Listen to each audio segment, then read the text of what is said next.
Armstrong கொலை வழக்கில் தேடப்பட்டு வந்த குற்றவாளி புதூர் அப்பு கைதான நிலையில் அவரின் வாக்குமூலத்தால் பல திடுக்கிடும் தகவல்கள் வெளியாகி அதிர்ச்சியை ஏற்படுத்தியுள்ளது.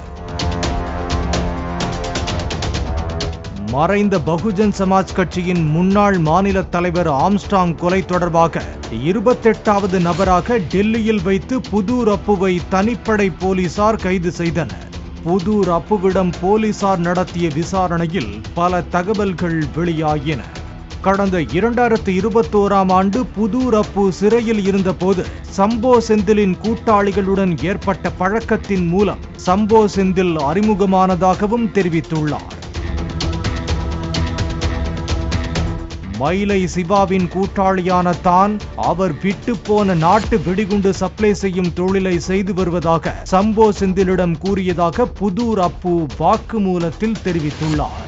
கடந்த மே மாதம் சம்போ செந்திலின் கூட்டாளிகள் தன்னை தொடர்பு கொண்டு 6 நாட்டு வெடிகுண்டுகள் வேண்டும் என கேட்டதாகவும் KK நகர் குடோனில் பதுக்கி வைத்திருந்த வெடிமருந்தை எடுத்து 6 நாட்டு வெடிகுண்டுகளை தயார் செய்து தனது கூட்டாளி ராஜேஷிடம் கொடுத்து விட்டதாக புதூர் அப்பு தெரிவித்துள்ளார்.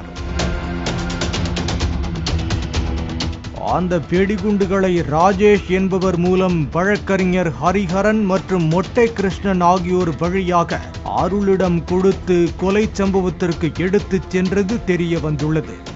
ஆம்ஸ்ட்ராங்கை கொலை செய்வதற்காகத்தான் வெடிகுண்டுகளை கேட்டார்கள் என்பது அப்போது தனக்கு தெரியாது என்றும் தான் கொடுத்த குண்டுகள் சிக்கியதால் தான் தலைமறைவானதாகவும் புதூர் அப்பு வாக்குமூலம் அளித்துள்ளார்.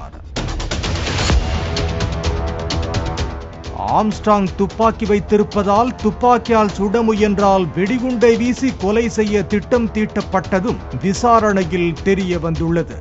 இது மட்டுமல்லாமல் பிரபல ரவுடியான மதுரை பாலாவை கொலை செய்வதற்காக கைத்துப்பாக்கி ஒன்றை புதூர் அப்புவிடம் சம்போ செந்தில் கொடுத்து வைத்திருந்ததும் வாக்குமூலத்தில் தெரிய வந்துள்ளது. பின்னர் கைத்துப்பாக்கியை போலீசார் பறிமுதல் செய்தனர். இதனையடுத்து புதூர் அப்பு மீது வழக்கு பதிவு செய்த செம்பியம் போலீசார் எழும்பூர் நீதிமன்றத்தில் ஆஜர்படுத்தி பூந்தமல்லி கிளை சிறையில் அடைத்தனர்.